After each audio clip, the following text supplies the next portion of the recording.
What's up mga kaidolo? Today's video nga pala, i-share ko nga pala itong video to kahit hindi nyo gustong malaman mga kaidolo.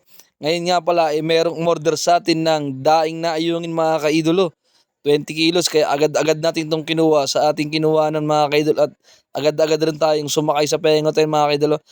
At nakita nga natin si paring Tulak at si paring Iloy na nagpaplano kung paano sila makakahuli ng isdang pangulam hapunan mga kaidolo yun.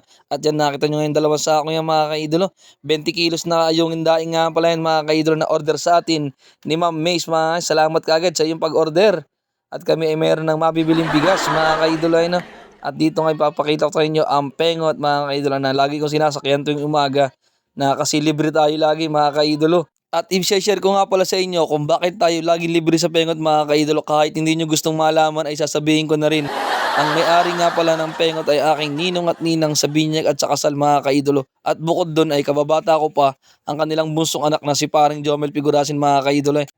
At ang kanilang pangalawang anak ay kumpare ko na nga rin si paring Denden mga kaidolo. At dito nga ipapakita ko lang sa gilid sa inyo ang kagandahan nitong sepdeg mga kaidolo. At moving forward tayo mga kaidolo. Nandito na rin kagad tayo sa Binangonan, Pretil mga kaidol. At ito na yung ating daing na order.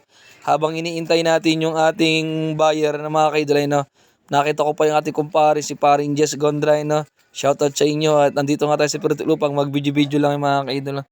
At ang nakasalang na nga rin po pala dito ay ang pengot mga kaidol. Yung sinakyan ko pa ba yan ay sana ay masakyan ko rin pa uwi mga kaidol dahil sila na yung last bangka mga kaidol ay na mag-video lang tayo. At papakita ko lang sa inyo kung gaano kaganda ang paglubog ng araw at papakita ko sa inyo nakakaunti na yung bangka ngayon mga kaidolo dahil nag-uwi na silang lahat mga kaidolo. Ayun, ito na ipapakita ko sa inyo pengot mga kaidolo. Itang kumpare natin si paring Jomel na nag-iintay lang pasahero para maya-maya lang ay makauwi na rin mga kaidolo. Ito nga pala yung aking ginagawang sideline tuwing tayo walang pasok. Pag mayroong order sa atin ng daing ay tayo ay kumukuha agad para ma-deliver natin kasi sayang din yung mga tubo mga kaidolo. At dito na nga ay tumating na yung ating rider mga kaidolo no? At nakasakay na sa kanya yung 2 sakong daing na yung mga kaidolo no? Maraming salamat ulit sa pag-order sa atin ni Ma'am Mace mga kaidolo no?